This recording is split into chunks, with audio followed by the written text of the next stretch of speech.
বিসমিল্লাহির রহমানির রহিম। আসসালামু আলাইকুম প্রিয় বন্ধুরা। একদা হযরত জিবরাইল আলাইহিস সালাম রাসূল আকরাম সাল্লাল্লাহু আলাইহি সাল্লামের কাছে এসে বললেন, হে নবী, দোজাহানে এবারও আপনার একটি কন্যা সন্তান জন্মগ্রহণ করবে। যে কন্যা সন্তান হবে জগৎ বরেণ্য, সকল রমণীদের মধ্যে শ্রেষ্ঠ স্থানীয়। অতঃপর জিবরাইল আলাইহিস সালাম রাসূল আকরাম সাল্লাল্লাহু আলাইহি সাল্লামের হাতে একটি মেওয়া দিয়ে বললেন, হে আল্লাহর রসুল, আপনি এই মেওয়াটি ভক্ষণ করুন। জিবরাইল আলাইহিস সালামের নির্দেশ মতো রাসূল করিম সাল্লাল্লাহু আলাইহি ওয়াসাল্লাম সেই মেওয়াটিকে ভক্ষণ করলেন। মূলত সেই মেওয়াটি ছিল পবিত্র বেহেশতি মেওয়া। রাসূল আকরাম সাল্লাল্লাহু আলাইহি সাল্লাম বললেন, সেই মেওয়াটি এমন একটি সুঘ্রাণযুক্ত ছিল যে পরবর্তীতে আমি দুনিয়ায় অনেক ফল খেয়েছি, কিন্তু তার মতো ঘ্রাণযুক্ত ফল আমি কখনোই ভক্ষণ করিনি। রাসূল আকরাম সাল্লাল্লাহু আলাইহি সাল্লামকে এই সুসংবাদ দান করে জিবরাইল আলাইহিস সালাম চলে গেলেন। এর কিছুদিনের মধ্যেই হযরত ফাতেমা রাদিয়াল্লাহু তাআলা আনহু তার মায়ের জঠরে স্থান নিলেন। যেদিন হযরত ফাতেমা রাদিয়াল্লাহু তাআলা আনহা এই দুনিয়ার জমিনে আগমন করবেন, সেদিন হঠাৎ করে তার মাতা খাদিজা রাদিয়াল্লাহু তাআলা আনহু এর প্রসব বেদনা আরম্ভ হয়ে গেল। কিন্তু তাকে তখন সেই গৃহে সাহায্য করার জন্য কোনো স্ত্রীলোক ছিল না, তিনি ছিলেন সম্পূর্ণ একা। তারপর খাদিজা রাদিয়াল্লাহু তাআলা আনহা তার একজন দাসীকে তার প্রতিবেশী আত্মীয় স্বজনদের কাছে পাঠালেন, যাতে তারা তার কাছে এসে তাকে সাহায্য করেন। সেই দাসী হযরত খাদিজা রাদিয়াল্লাহু তাআলা আনহু এর আত্মীয়দের কাছে গিয়ে বললেন, হে খাদিজার আত্মীয়রা, খাদিজার অনেক প্রসব বেদনা উঠেছে, তিনি আমাকে পাঠিয়েছেন যাতে আপনারা তার সাহায্যে এগিয়ে আসেন। তখন তারা সেই দাসীকে উত্তর দিল, আমরা খাদিজার সাহায্য কখনো এগিয়ে যাব না।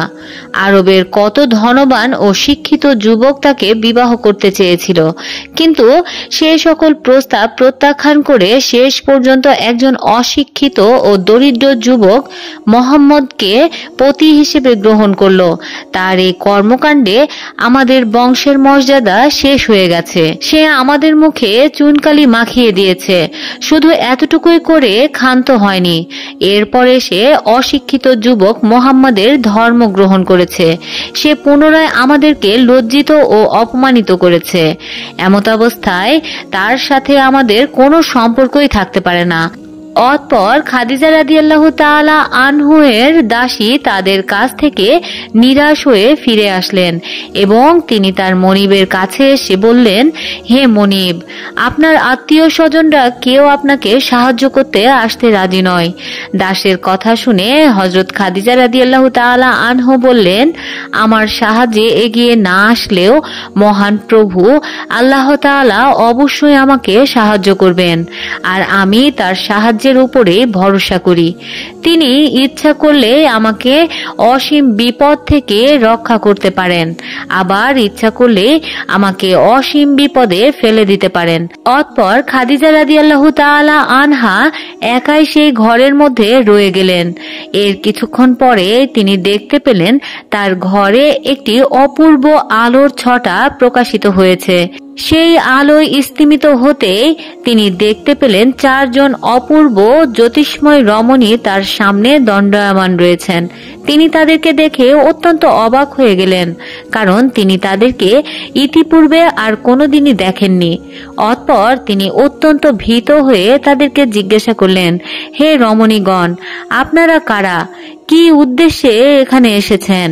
তারা হযরত খাদিজা রাদিয়াল্লাহু তাআলা আনহুকে অভয় দিয়ে বললেন, আপনার কোনো ভয় নেই, আপনি ভয় পাবেন না। যে আল্লাহ তাআলার উপর আপনি ভরসা করেছেন, যাকে আপনি স্মরণ করেছিলেন, সেই আল্লাহর নির্দেশে আমরা আপনাকে সাহায্য করার জন্য এসেছি।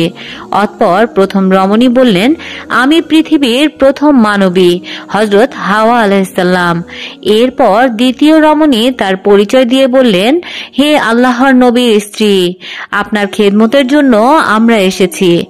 আমি মিশরের বাদশাহ ফেরাউনের স্ত্রী আসিয়া।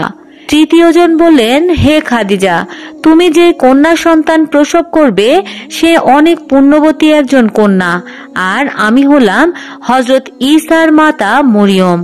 আল্লাহ তাআলার নির্দেশে আমরা সকলেই আপনাকে সাহায্য করার জন্য এসেছি। চতুর্থ রমণী বললেন, হে আল্লাহর নবীর স্ত্রী, আমি আপনাকে সাহায্য করার জন্য এসেছি, আর আমি হলাম হযরত মুসার বোন মরিয়ম। হযরত খাদিজা রাদিয়াল্লাহু তাআলা আনহু এমন কঠিন মুহূর্তে তাদেরকে সাহায্যকারী হিসেবে পেয়ে অত্যন্ত খুশি হলেন এবং এই অভাবনীয় পদ্ধতিতে তাকে সাহায্য করার জন্য তিনি আল্লাহ রাব্বুল আলামিনের দরবারে একান্ত বিনীতভাবে শুকরিয়া আদায় করলেন। এভাবেই নবীনন্দিনী হযরত ফাতেমা রাদিয়াল্লাহু তাআলা আনহু দুনিয়াতে শুভাগমন করলেন। নবীনন্দিনী হযরত ফাতেমা রাদিয়াল্লাহু তাআলা আনহা জন্মগ্রহণ করার পরে পিতামাতার আদরে ধীরে ধীরে বড় হয়ে উঠতে লাগলেন।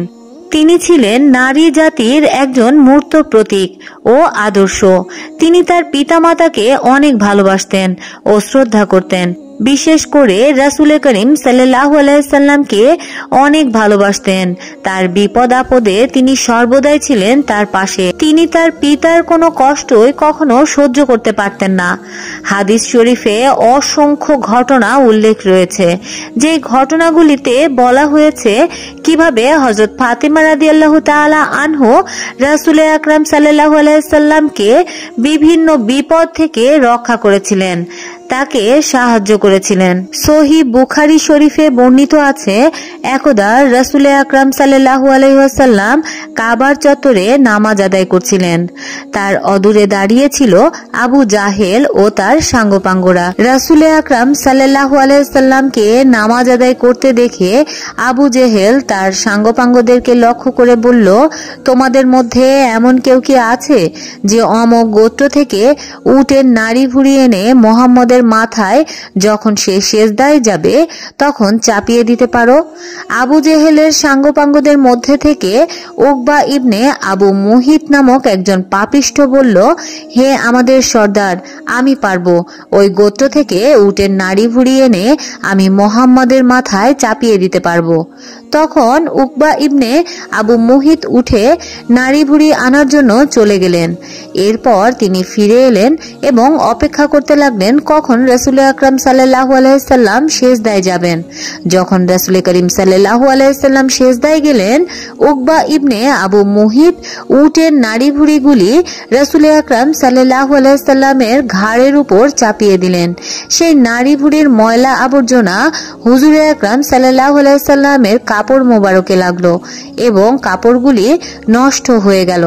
হুজুর আকরাম সাল্লাল্লাহু আলাইহি সাল্লাম ভাবতে লাগলেন, আমি যদি এখন সেজদা থেকে মাথা উঠাই তাহলে উটের নাড়ি ভুড়িগুলি কাবার চত্বরে ছড়িয়ে পড়বে এবং কাবার চত্বর ময়লা হয়ে যাবে।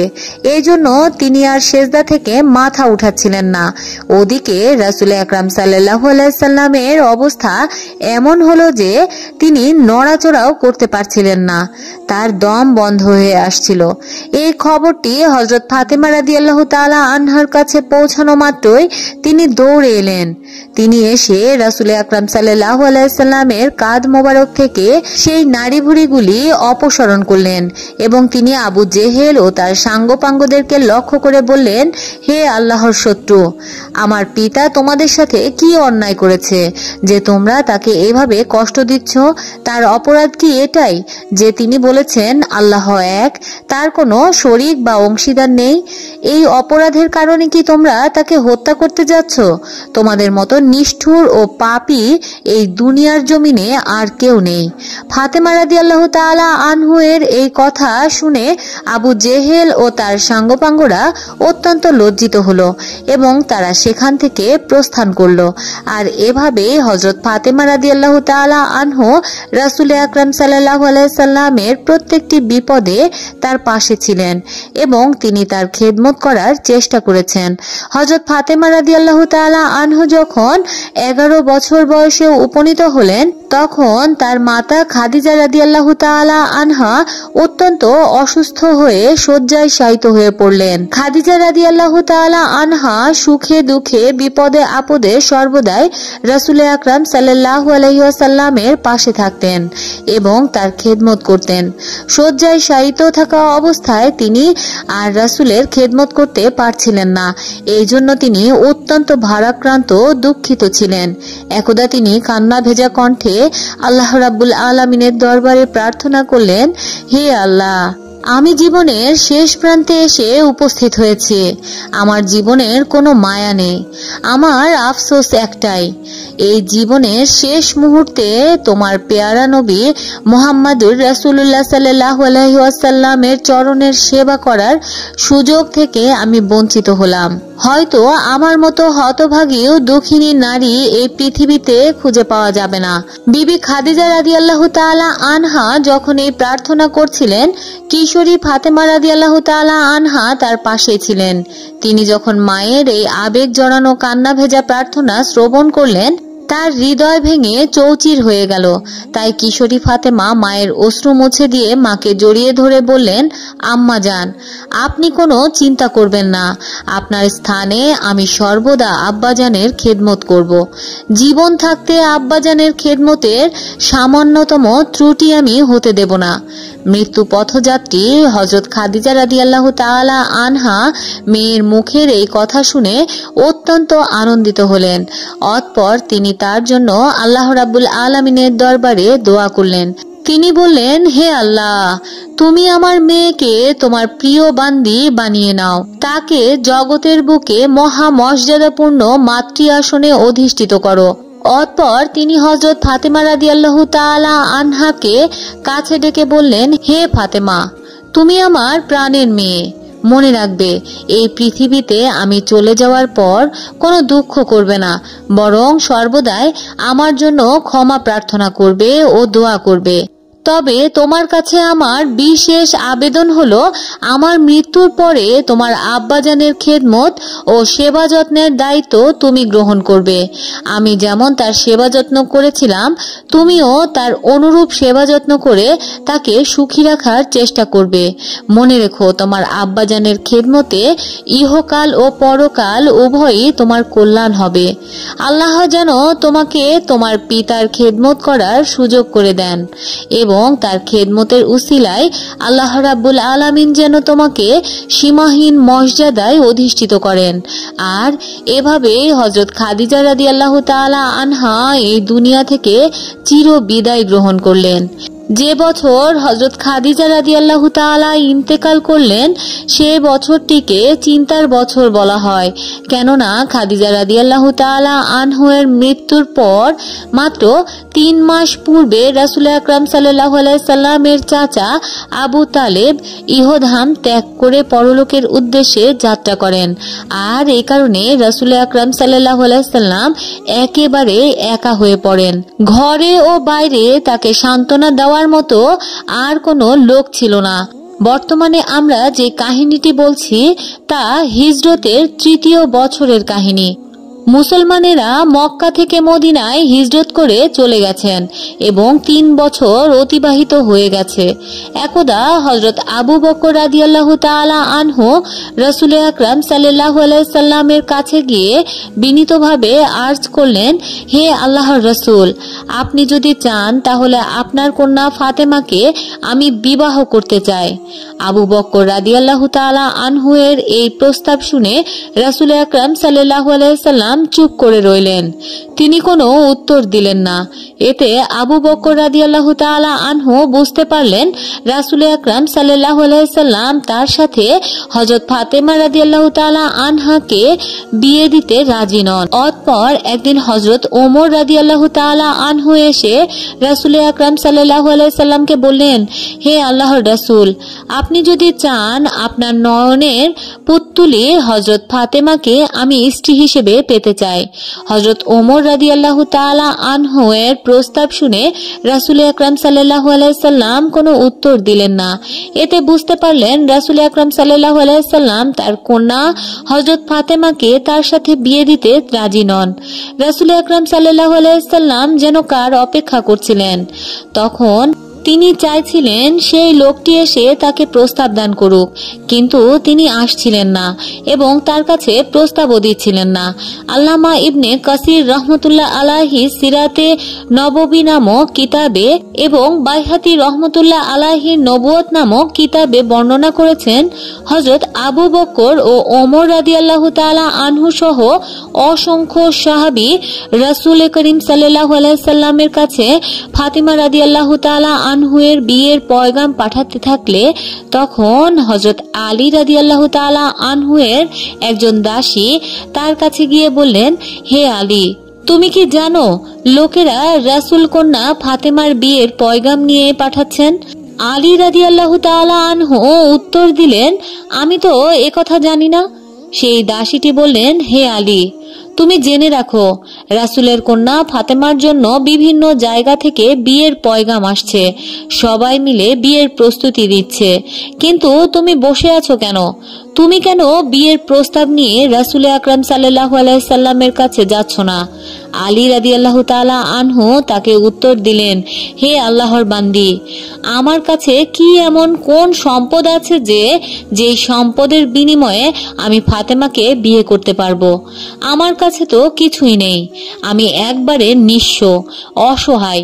সেই দাসী বললেন, হে আলী, আমার বিশ্বাস তুমি যদি রাসূল আকরাম সাল্লাল্লাহু আলাইহি সাল্লামের কাছে গিয়ে ফাতেমাকে বিয়ে করার অভিপ্রায় ব্যক্ত করো, অবশ্যই রাসূল আকরাম সাল্লাল্লাহু আলাইহি সাল্লাম তোমার সাথে তার কন্যাকে বিবাহ দিবেন। তুমি নিজেকে নিঃস্ব মনে করে বসে থেকো না, আল্লাহ রাব্বুল আলামিন অবশ্যই তোমার কোনো না কোনো ব্যবস্থা করে দেবেন। বিবাহ করার জন্য তার কাছে পয়গাম দাও। আল্লাহ তাআলা পারেন না এমন কোনো কাজ নেই, তিনি তোমার নিঃসঙ্গতাকে দূর করে দিতে পারেন, অতএব এই জন্য তুমি বসে থেকো না। এইভাবে দাসীটি যখন হযরত আলী রাদিয়াল্লাহু তাআলা আনহুকে বলতে লাগলেন, দাসীটির এসব অনুপ্রেরণামূলক কথা শুনে আলী রাদিয়াল্লাহু তাআলা আনহু রাসূল আকরাম সাল্লাল্লাহু আলাইহি সাল্লামের দরবারে উপস্থিত হলেন এবং তার সামনে উপবেশন করলেন। কিন্তু আল্লাহ তাআলার নবীর ভাব গম্ভীর ভয়ে তিনি তার সামনে কোনো কথাই বলতে পারলেন না, তার মুখ দিয়ে কোনো কথা বের হচ্ছিল না। তিনি যে বলবেন, হে আল্লাহর রাসূল, আমি আপনার মেয়েকে বিবাহ করতে চাই, এই কথাটি তিনি মুখ ফুটে বলতে পারছিলেন না। তাই তিনি মাথা নিচু করে রাসূল আকরাম সাল্লাল্লাহু আলাইহি সাল্লামের দরবারে বসে রইলেন।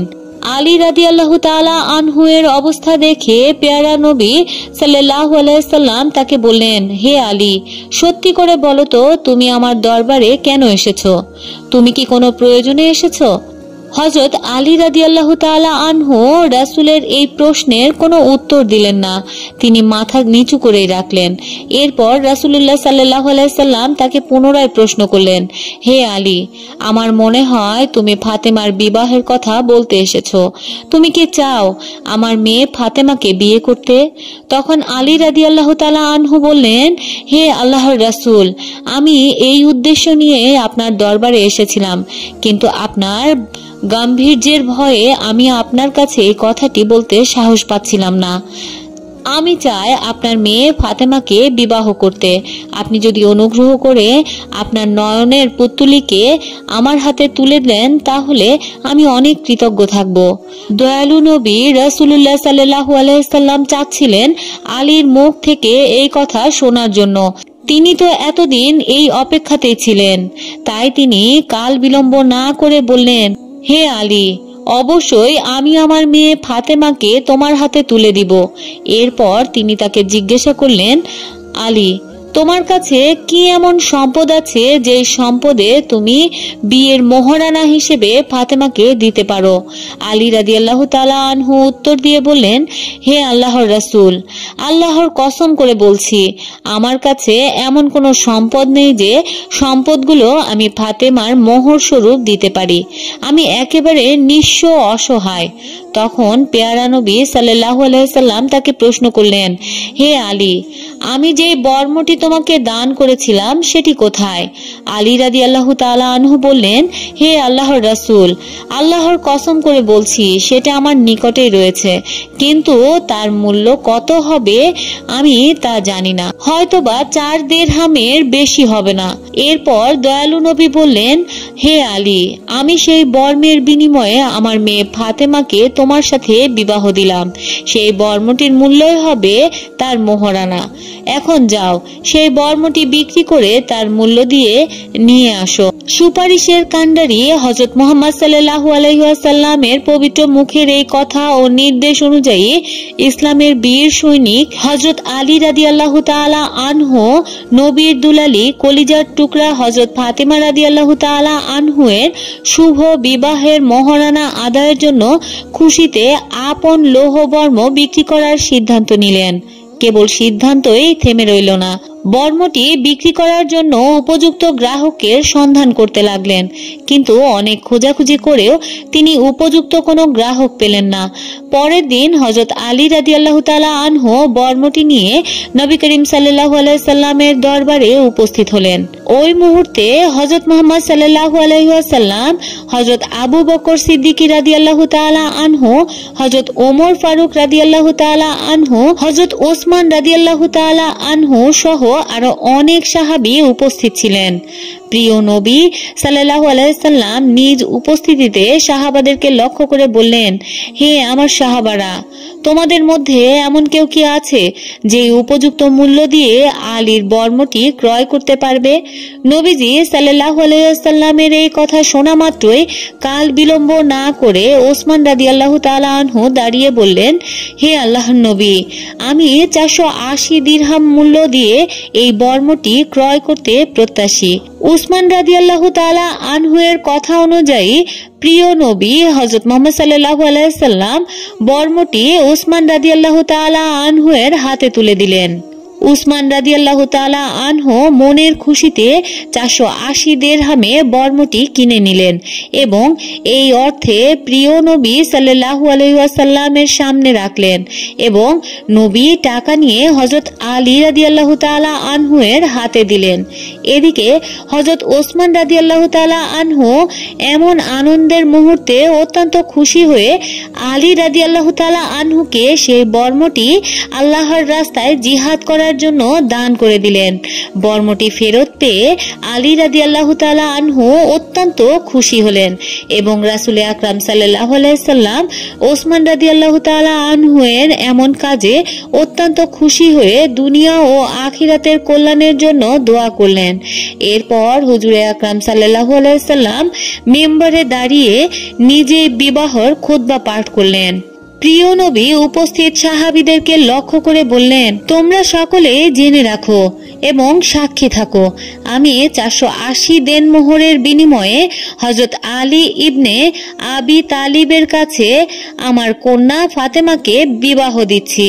এরপরে শেরে খোদা হযরত আলী রাদিয়াল্লাহু তাআলা আনহুকে সম্বোধন করে বললেন, হে আলী, আমি আমার কন্যা ফাতেমাতুজ জোহরাকে 480 দিরহামের বিনিময়ে তোমার সঙ্গে বিবাহ দিচ্ছি। তুমি কি এতে সম্মতি রয়েছো? হযরত আলী রাদিয়াল্লাহু তাআলা আনহু আদবের সঙ্গে উত্তর দিলেন, রাসূলুল্লাহ, আলহামদুলিল্লাহ, আমি এই বিবাহ কবুল করলাম। রাসূলুল্লাহ সাল্লাল্লাহু আলাইহি সাল্লাম উপস্থিত মেহমানদেরকে নিয়ে আল্লাহ তাআলার দরবারে আবেগ জড়ানো কণ্ঠে প্রার্থনা করলেন এবং দম্পতি সুখী হওয়ার জন্য দোয়া করলেন। আর এভাবে হযরত আলী রাদিয়াল্লাহু তাআলা আনহু এর সাথে হযরত ফাতেমা রাদিয়াল্লাহু তাআলা আনহা এর বিবাহ সংগঠিত হয়ে গেল। পূর্বে বলা হয়েছিল হযরত আলী রাদিয়াল্লাহু তাআলা আনহু অনেক দরিদ্র ছিলেন। নবীজির আদরের দুলালী হযরত ফাতেমা রাদিয়াল্লাহু তাআলা আনহা তার গরিব স্বামীর বাড়িতে এসে অনেক কষ্ট করে তার স্বামীর বাড়ির সকল কাজ নিজের হাতেই করতেন। স্বামীর গৃহে যাতা চালাতে চালাতে তার হাতে দাগ পড়ে গিয়েছিল। পানির কলস বহন করতে করতে তার কোমরে দাগ পড়ে গিয়েছিল। ঘর বাড়ি পরিষ্কার পরিচ্ছন্ন রাখতে গিয়ে পরিধেয় কাপড় চোপড় সর্বদা ময়লাযুক্ত হয়ে থাকত। নবীর দুলালি হযরত ফাতেমা রাদিয়াল্লাহু তাআলা আনহা নিজেই বলেন, রুটির জন্য আর খামির তৈরি করতে করতে আমার দুই হাতের বিভিন্ন স্থান ক্ষত বিক্ষত হয়ে গিয়েছিল। এমন কঠিন দুঃখ কষ্টের মধ্যে দিয়ে তার সাংসারিক জীবন অতিবাহিত হচ্ছিল। এমন মুহূর্তে শেরে খোদা হযরত আলী রাদিয়াল্লাহু তাআলা আনহু জানতে পারলেন যে মুসলমানদের হাতে যুদ্ধবন্দী হয়ে অনেক দাস দাসী এসেছে। এই সংবাদ পাওয়া মাত্রই হযরত আলী রাদিয়াল্লাহু তাআলা আনহু নবীর দুলালি হযরত ফাতেমা রাদিয়াল্লাহু তাআলা আনহুর কাছে গিয়ে বললেন, হে ফাতেমা, আমি জানতে পেরেছি যুদ্ধবন্দী হয়ে অনেক দাসী ও বান্দী এসেছে। তুমি তো সাংসারিক কাজে সর্বদাই একা একা অনেক কষ্ট করো। তোমার সাংসারিক কাজে সহায়তা করার জন্য তুমি একজন দাসী নিয়ে এসো। আমার একান্ত বিশ্বাস তোমাকে যেভাবে রাসূলুল্লাহ সাল্লাল্লাহু আলাইহি সাল্লাম ভালোবাসেন, স্নেহ করেন এবং তোমার জন্য তার মনে যে দয়া মায়া রয়েছে, তুমি কোনো দাসী চাইলে তিনি তোমার আবেদন ফেরত দেবেন না। অবশ্যই তিনি তোমাকে দাসী দান করবেন। হযরত আলী রাদিয়াল্লাহু তাআলা আনহু এর এসব কথা শুনে হযরত ফাতেমা রাদিয়াল্লাহু তাআলা আনহা রাসূল করিম সাল্লাল্লাহু আলাইহি সাল্লামের দরবারে উপস্থিত হলেন ঠিকই, কিন্তু অতিশয় নাজুক অবস্থা। রাসূল করিম সাল্লাল্লাহু আলাইহি সাল্লামের কাছে কিছুই বলার সাহস পেলেন না। রাসূল আকরাম সাল্লাল্লাহু আলাইহি সাল্লাম আদরের দুলালি হযরত ফাতেমা রাদিয়াল্লাহু তাআলা আনহাকে উপস্থিত হতে দেখে জিজ্ঞাসা করলেন, হে ফাতেমা, তুমি কেন আমার দরবারে এসেছো? তোমার কি কোনো কিছুর প্রয়োজন রয়েছে? রাসূল আকরাম সাল্লাল্লাহু আলাইহি সাল্লামের এই কথার জবাবে ফাতেমা রাদিয়াল্লাহু তাআলা আনহু আসল কারণটি না বলে তিনি বললেন, আব্বা জান, আমি কেবল আপনার সাথে দেখা করার জন্য আপনার দরবারে এসেছিলাম। এই বলেই হযরত ফাতেমা রাদিয়াল্লাহু তাআলা আনহা নিজের বাড়িতে ফিরে আসলেন। আলী রাদিয়াল্লাহু তাআলা আনহু যখন দেখলেন ফাতেমা রাদিয়াল্লাহু তাআলা আনহা কোনো দাসী নিয়ে আসেননি, তিনি তখন বুঝতে পারলেন হযরত ফাতেমা রাদিয়াল্লাহু তাআলা আনহু রাসূল আকরাম সাল্লাল্লাহু আলাইহি সাল্লামের কাছে দাসীর আবেদন করেননি।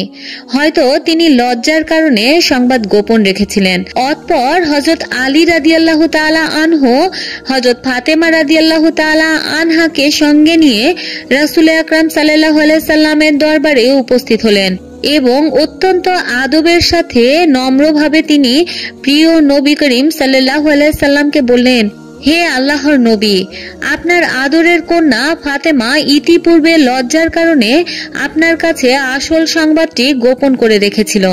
সে আপনার কাছে তার সাংসারিক কাজের সহযোগিতার জন্য গনিমতের একজন দাসী প্রার্থনা করতে এসেছিল, কারণ সংসারের বিভিন্ন কাজ একা সমাধান করতে গিয়ে তাকে অনেক কষ্ট করতে হয়। হে আল্লাহর নবী, আপনি যদি দয়া করে তাকে একজন দাসী দিতেন তাহলে সেটি তার সহযোগিতা করতে পারত। এতে আপনার আদরের দুলালি ফাতেমার কষ্ট অনেকটাই লাঘব হতো। নবীর জামাতা হযরত আলী রাদিয়াল্লাহু তাআলা আনহু এর আবেদনের প্রেক্ষিতে রাসূলুল্লাহ সাল্লাল্লাহু আলাইহি সাল্লাম বললেন, হে আলী, তোমাদের খেদমতের জন্য আমি কোনো যুদ্ধবন্দীকে তোমাদের হাতে তুলে দিতে পারি না, কেননা এখন আসহাবের সুফফার খাওয়ার পর দায় দায়িত্ব আমাকেই নিতে হবে। আমি কেমন করে তাদেরকে ভুলে যাব, যারা নিজেদের বাড়ি ঘরের মায়া ত্যাগ করে বিশ্বজাহানের মালিক আল্লাহ তাআলা ও তার প্রিয় হাবিবের সন্তুষ্টি অর্জনের জন্য দারিদ্রতার পথকে বেছে নিয়েছেন। এই কথা বলার পর প্রিয় নবী মুহাম্মদ সাল্লাল্লাহু আলাইহি ওয়াসাল্লাম তার কলিজার টুকরা ফাতেমা রাদিয়াল্লাহু তাআলা আনহুকে বললেন, হে মা ফাতেমা, ধৈর্য ধারণ করো। প্রিয় নবী সাল্লাল্লাহু আলাইহি সাল্লামের প্রিয় কথা বলে তাদের হৃদয় পটে অঙ্কিত করে স্বামী ও স্ত্রী একত্রেই তাদের বাসস্থানে ফিরে আসলেন। দিন কেটে রাত্রি আসলো। রাতের বেলায় নবী করিম সাল্লাল্লাহু আলাইহি সাল্লাম মেয়ের ঘরে উপস্থিত হলেন। হযরত ফাতেমা রাদিয়াল্লাহু তাআলা আনহু প্রিয় নবী হযরত মুহাম্মদ সাল্লাল্লাহু আলাইহি সাল্লামকে দেখে বসার স্থান করে দিলেন। তখন আল্লাহর হাবিব প্রিয় নবী সাল্লাল্লাহু আলাইহি সাল্লাম বললেন, হে আলী ও ফাতেমা, আমার নিকট তোমরা যে দাবি করেছিলে তার তুলনায় অনেক উত্তম জিনিস আমি যদি তোমাদেরকে প্রদান করি, সেই জিনিস নিতে তোমরা কি রাজি আছো? তখন তারা আদবের সাথে উত্তর দিল, হে রাসূলুল্লাহ, কেন আমরা এমন জিনিস গ্রহণ করতে রাজি হব না, যদি আপনি আমাদেরকে সন্তুষ্ট চিত্তে দিতে চাচ্ছেন এবং যেটি আমাদের দুনিয়া ও আখিরাতের জন্য কল্যাণকর হবে। এরপরে প্রিয় নবী হযরত মুহাম্মদ সাল্লাল্লাহু আলাইহি সাল্লাম তাদের দিকে তাকিয়ে বললেন, আজ হযরত জিবরাইল আলাইহিস সালাম আমাকে একটি সংবাদ জানিয়ে গেছেন। তোমরা প্রতি নামাজের পরে 33 বার সুবহানাল্লাহ, 33 বার আলহামদুলিল্লাহ, 34 বার আল্লাহু আকবার পাঠ করবে এবং রাতে বিছানায় যাওয়ার পূর্বে প্রতিদিন এই আমল করবে। অতঃপর হযরত আলী ও ফাতেমা রাদিয়াল্লাহু তাআলা আনহু বললেন, ইয়া রাসূলুল্লাহ, আপনি আমাদেরকে যে তাসবিহ পাঠ করতে শিখিয়ে দিলেন, আমরা এর আমল কোনোদিনই ছাড়ব না এবং আল্লাহর সন্তুষ্টি অর্জনের জন্য আমরা এই আমল চালিয়ে যাব। হযরত আলী রাদিয়াল্লাহু তাআলা আনহু বলেন, যেদিন থেকে প্রিয় নবী সাল্লাল্লাহু আলাইহি সাল্লাম আমাদেরকে এই দোয়া পাঠ করতে বলেছিলেন, সেদিন থেকে আজ পর্যন্ত কোনোদিন আমি এই বাক্যগুলি পাঠ করতে ভুলে যাইনি। সুপারিশের কাণ্ডারি হযরত মুহাম্মদ সাল্লাল্লাহু আলাইহি ওয়াসাল্লাম কোনো এক সময় একাধারে 2 দিন না খেয়ে থাকার পরে তৃতীয় দিনে কিছু খাবার প্রত্যাশায় আদরের দুলালি হযরত ফাতেমা রাদিয়াল্লাহু তাআলা আনহার ঘরে গেলেন। আল্লাহ রাব্বুল আলামিনের অফুরন্ত কুদরত বোঝার ক্ষমতা কারো নেই।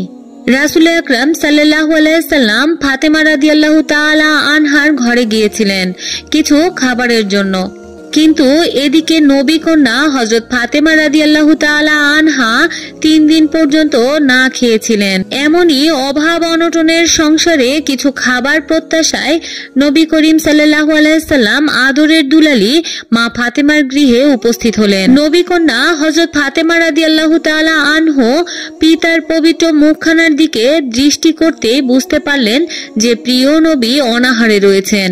এদিকে প্রিয় নবী হযরত মুহাম্মদ সাল্লাল্লাহু আলাইহি সাল্লাম কলিজার টুকরা হযরত ফাতিমা রাদিয়াল্লাহু তাআলা আনহুর চেহারার দিকে তাকিয়ে বুঝতে পারলেন যে আদরের কন্যা ফাতেমাও অনাহারে ভুগছেন। রাসূল আকরাম সাল্লাল্লাহু আলাইহি সাল্লাম এই অবস্থা বুঝতে পেরে ফাতেমা রাদিয়াল্লাহু তাআলা আনহু এর কাছে নিজের কথা আর প্রকাশ করলেন না, বরং তিনি হযরত ফাতেমা রাদিয়াল্লাহু তাআলা আনহাকে বললেন, হে ফাতেমা, ধৈর্য ধারণ করো। ধৈর্য ধারণকারীদেরকে আল্লাহ রাব্বুল আলামিন অধিক পছন্দ করেন এবং তিনি ধৈর্যশীলদের সাথেই রয়েছেন। এই কথা বলে প্রিয় নবীজি হযরত মুহাম্মদ সাল্লাল্লাহু আলাইহি সাল্লাম ফাতেমা রাদিয়াল্লাহু তাআলা আনহু এর গৃহ থেকে বিদায় নিলেন। প্রিয় নবী সাল্লাল্লাহু আলাইহি সাল্লাম এইভাবে তার বাড়ি থেকে না খেয়ে যাওয়ার কারণে ফাতেমা রাদিয়াল্লাহু তাআলা আনহা অনেক কষ্ট পেলেন। অতঃপর তিনি রহমানুর রহিম রব্বুল আলামিনের নিকট হাত তুলে প্রার্থনা করলেন এবং পরিপূর্ণ ভক্তি ও আস্থা সহকারে 2 হাত তুলে আল্লাহর দরবারে বললেন, হে আল্লাহ, আমাকে তুমি যেভাবে রেখেছো আমি তাতেই খুশি, কিন্তু আমার দুঃখ হলো আমার পিতা হযরত মুহাম্মদ সাল্লাল্লাহু আলাইহি ওয়াসাল্লাম আমার গৃহ থেকে না খেয়ে চলে গেলেন। হে আল্লাহ, আমি যদি আমার পিতাকে আজ কোনো কিছু খাওয়াতে পারতাম তাহলে আমি আন্তরিকভাবে অনেক খুশি হতাম। হযরত ফাতেমা রাদিয়াল্লাহু তাআলা আনহার এই দোয়া শেষ করতে না করতে দেখতে পেলেন একজন অপরিচিত লোক তার বাড়িতে আসলেন এবং কতগুলো রুটি ও ভুনা গোশত তার বাড়ির সামনে রেখে দিয়ে চলে গেলেন। হযরত ফাতেমা রাদিয়াল্লাহু তাআলা আনহা খাবারগুলি দেখে অত্যন্ত খুশি হলেন এবং তিনি সাথে সাথে পুত্র হাসানকে রাসূল আকরাম সাল্লাল্লাহু আলাইহি সাল্লামকে ডেকে আনতে পাঠালেন। কিছু সময়ের মধ্যেই প্রিয় নবী হযরত মুহাম্মদ সাল্লাল্লাহু আলাইহি সাল্লাম ফাতেমা রাদিয়াল্লাহু তাআলা আনহু এর গৃহে এসে উপস্থিত হলেন। প্রিয় নবী হযরত মুহাম্মদ সাল্লাল্লাহু আলাইহি সাল্লাম উপস্থিত হওয়া মাত্রই ফাতেমা রাদিয়াল্লাহু তাআলা আনহু তার সামনে খাবারগুলি পরিবেশন করলেন। তখন রাসূল আকরাম সাল্লাল্লাহু আলাইহি সাল্লাম তাকে জিজ্ঞাসা করলেন, হে ফাতেমা, ইতিপূর্বে আমি যখন তোমার বাড়িতে আসলাম তখন তো তোমার বাড়িতে কোনো খাবার ছিল না, এখন তুমি এই খাবারগুলো কোথায় পেলে? তখন নবী কন্যা হযরত ফাতেমা রাদিয়াল্লাহু তাআলা আনহা জবাব দিলেন, হে আল্লাহর নবী, আপনি চলে যাওয়ার পরে আমি আল্লাহ রাব্বুল আলামিনের দরবারে দোয়া করেছিলাম। দোয়া শেষ হতে না হতে আমি দেখতে পেলাম একজন অপরিচিত লোক এসে কতগুলো রুটি ও ভুনা গোশত দিয়ে আমার বাড়ির সামনে রেখে চলে গেলেন। তখন প্রিয় নবী হযরত মুহাম্মদ সাল্লাল্লাহু আলাইহি সাল্লাম বললেন, সকল প্রশংসা সেই আল্লাহ রাব্বুল আলামিনের। এই খাবারগুলি সেই খাবার যেখান থেকে হযরত ঈসা আলাইহিস সালামের মাতা বিবি মরিয়মের জন্য খাবার আসতো। এগুলি বেহেশতের বরকতময় খাবার।